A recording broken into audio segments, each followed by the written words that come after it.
Nothing can be more frustrating when you sit down to watch one of your favorite programs on A&E and you run into issues streaming it. Well, in today's tech video, I'm going to show you how to fix A&E app if it isn't working on your Omni TV.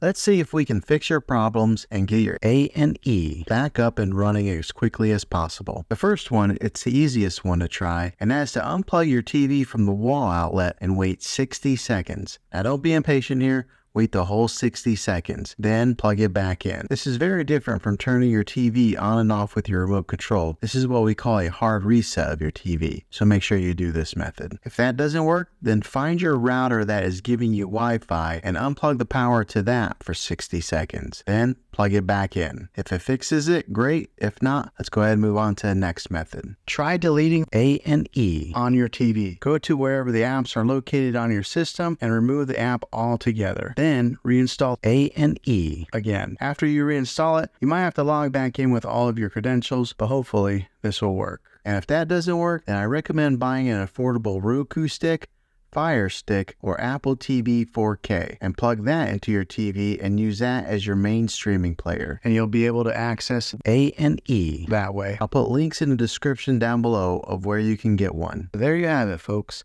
If this video was helpful, go ahead and click a thumbs up on it. Go ahead and subscribe to my channel. I make tech videos all the time, and I would love to have you back in the next one. Take care.